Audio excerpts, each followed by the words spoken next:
Hello everybody, in this presentation I wish to explain a bit how chatbots work.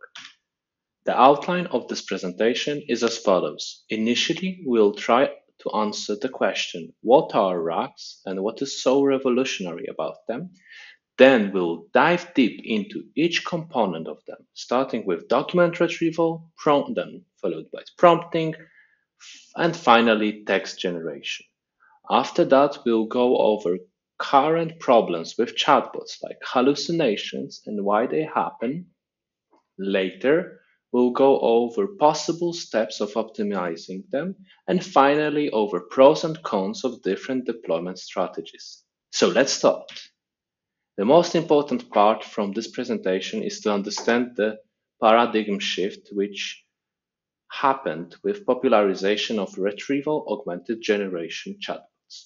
We might see them as know-it-all boxes, but what they actually do behind the scenes is firstly scanning through the resources for relevant fragments of information and then creating answers. So in our example, we have a question, how much does LLM costs? Systems before RAG were trying to answer the question directly based on the data they were previously trained on. RAG systems use the resources and enrich the question behind the scenes with relevant information. As you can see, this does not require a large language model to be up to date with all the knowledge, but only reason based on the information provided, so significantly simpler task. When underlying facts change, all you have to do is to update your knowledge database. There is no need for retraining an LLM. So here is a bird's eye view of RAG architecture. We firstly have a user asking a question to some kind of front-end application like website or desktop application. Then the question is propagated to the backend of the application. Later, this question goes to knowledge database retriever module and returns relevant documents. After that, backend application creates prompt consisting of question and relevant documents and sends it to large language model. This LLM is producing an answer based on input text and returns it to backend application. This answer is then propagated to frontend so that the user can see it. Now let's go more in depth over each of the steps. First, document retrieval. So document retrieval works in the following fashion. User asks a question, then the backend sends it embedding model which produces list of numbers. In ML language, it's called vector, which numerically represents the meaning of question. Then this numerical representation of a question is compared with numerical representations of parts of the documents in the database. And the most similar ones of these parts of documents are returned. But well, what exactly this embedding, this sequence of numbers, what is it? Well, the question is, what is embedding, to be precise? It is essentially vector representation in hyperspace where the meaning is preserved. For simplicity, I will use in place of word vector the word arrow, as essentially it represents moving from one place to the other. In this example, we have three initial arrows of king, man, and woman, and we want to find an arrow for a queen. So arrow representing ruling person is actually king minus man, right? So we get a blue arrow. Then we already have woman arrow. So if we add ruling to it, here we get a queen. So this is essentially the idea of embeddings, where semantic information of words or sentences is preserved in this list of numbers. Now we can come back to document retrieval and we more or less understand how embedding works. When we discuss keywords which are related to this area, we can think of Elasticsearch, which is a popular solution for storing and retrieving data based on query. Another one is TF-IDF, which translates to term frequency, inverse document frequency, which is popular method in information retrieval. Another one are embedding models, which we covered a moment ago. And FICE, on the other hand, is Facebook's open source solution for storing and retrieving documents and embeddings. Finally, cosine similarity is a metric to evaluate which documents are similar to which based on the vector, in our nomenclature, arrow representation. Now let's explore prompt, so input to the text generation model. But firstly, we need to clarify the popular term called prompt engineering. This term basically stands for the process of changing input to the generative AI model to guide it or enhance its performance. A casual example of that is when answer only according to your knowledge. Or imagine you are a Python developer with 10 years of experience, and then you can ask your question. Prompt is not only the control statement, there's actually much more. First, you add examples of desired answer format. Then you add relevant paragraphs from document retrieval part. Then, most often, you add your task or question, and final part is control part, with control statements like answer according only to provided context or try to not be racist. Now we have prompt, we can try to generate an answer. A majority of models are from transformer architecture like GPT, Llama, MPT, and many others. We'll focus on that architecture here. What they do, they grab whole input and push it through the model and produce first token. In our case, it's cost. Then it tries to create another token. So again, it grabs whole input of produce and produces word number 2, which is off. And then iteratively, it creates the whole answer. To understand where is the end and where is the beginning of an answer, there are specialized words like \CLS to understand when the answer is finished. What's important here to emphasize that longer answers take more time, shorter answers are faster. As we now understand the structure, we can explore problems with chatbots with greater understanding. First problem are hallucinations, in other words, inventing imaginary details. This kind of behavior is partly due to architecture of transformers, where they learn to predict next most probable word.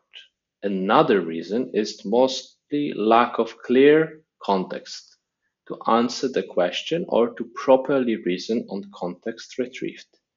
Next huge problem are irrelevant answers, which mostly occur due to problems with accurate document retrieval. To fix that, we need to improve retrieval part of our system. We need better or clearer prompt to better reason over information, or our LLM is not smart enough. Last but not least is repeating myths and errors which are often present in our poor quality data. As everything in machine learning world, when you give garbage data, you get garbage results. So now let's analyze in depth some more problems with chatbots. One huge problem is reasoning over multiple documents. This often happens when our question is more complicated than what is something, when was something, and more like an example on the slide, where we have to cross-reference information and draw conclusions. Another reason behind problems is various types of retrieval data in knowledge base. What I mean by that is that we might have some textual data in Markdown format and another in SQL.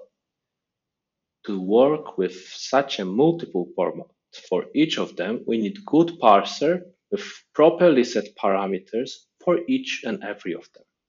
With more different type of data, development time increases. Next problem we will explore is poor quality of the data in knowledge base. In our data, we might have contrastive examples like Jan LeCun, godfather of deep learning, might have a French citizenship, but other documents says that he is Armenian. Well, he is actually French, but well, we know it, but there might be mistakes in the data, which might cause confusion for such a model. Another problem are non-standard languages, so different than the most popular ones like English, Spanish, or Portuguese. Good example of that is Polish, as this language is not really spoken by any other nationality than Polish, which greatly affects the amount of data available to pre-train LLMs. It's also pretty hard language. Most often, on the other, we have also multi-language models, but most often they translate the content to English, perform answer in English, and bring it back to Polish. Such changes between languages might cause errors like the one on the slide, where turn on button is directly translated to Polish, which results in gibberish answer. Another interesting problem is multimodality of data.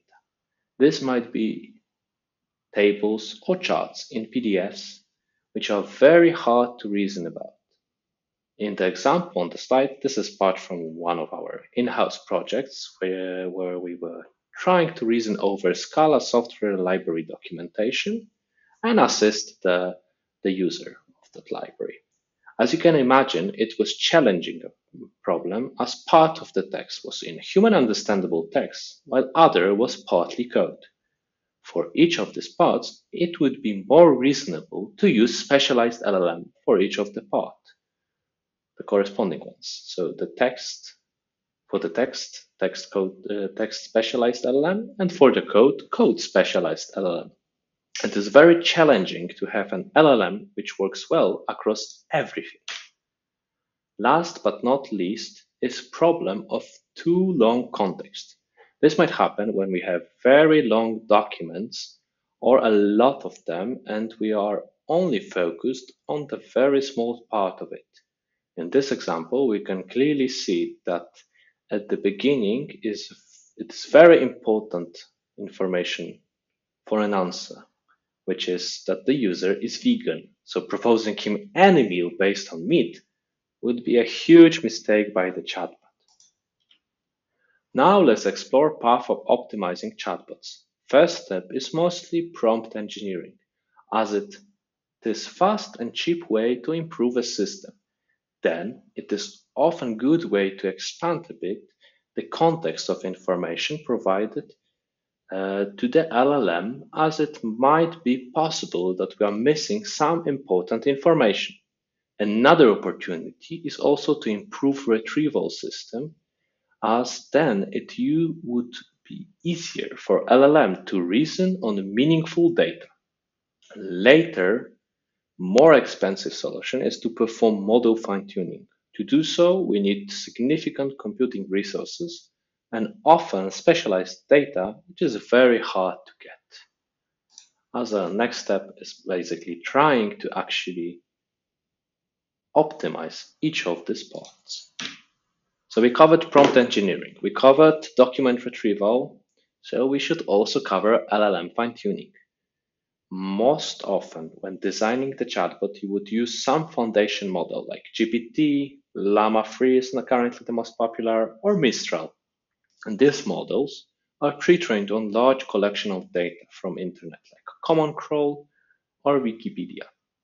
They are actually trained in next token prediction manner, which is basically given a word X and Y, try to predict next word. Next step is LLM fine-tuning. This is done by doing next token prediction, but on the target domain.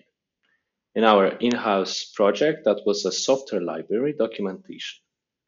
Last, but probably most effective method is task-specific fine-tuning.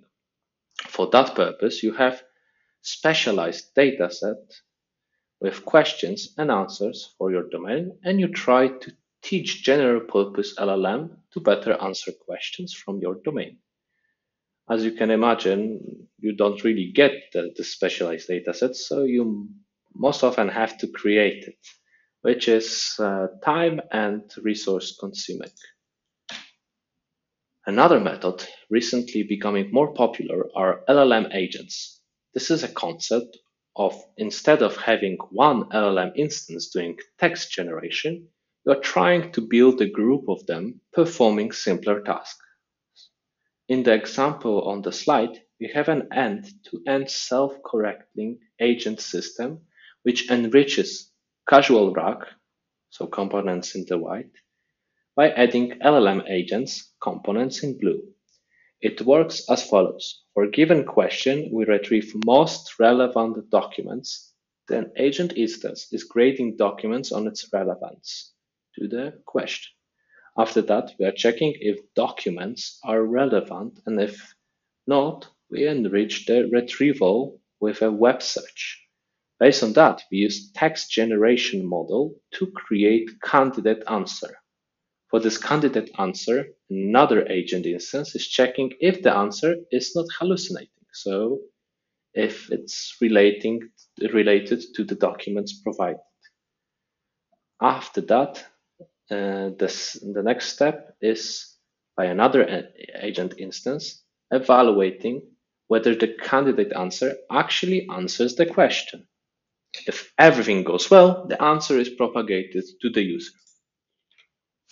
Last part is about exploring different deployment setups for LLMs. You have two possibilities here, public API and self-hosting a model. Among public API, we can either use original foundation model like GPT-4 or Llama 3, or fine-tune foundation model to our data. When we consider self-hosting, the model, we can either use cloud servers or our own on-premise solution. To understand which solution is good for which situation, we devise the following map. When your solution has high confidential data, you most probably do not want to host it in the cloud, but rather use self-hosted on the premise cluster. On the other hand, if you assume large traffic, it makes sense to use self-hosted solution in the cloud. Last question is if you require customization. If you do not require one, then you should consider foundation model in the cloud. Majority of the problems can be solved using foundation model. But if your domain is very specific, then perhaps you require customization. For that situation, you should consider custom model in the cloud. Here we are exploring pros and cons of cloud APIs. Solutions for that are on every popular cloud. In Google Cloud, simple LLM API solution is Gemini API, while more custom solution is Vertex AI. In EWS, there are two products called Titan Bedrock and EWS Chatbot. When considering Azure, there is either OpenAI API or more advanced Azure OpenAI. When using Cloud API, scalability is definitely the biggest advantage. It also allows to fastly get the product running with minor maintenance and free updates of the model.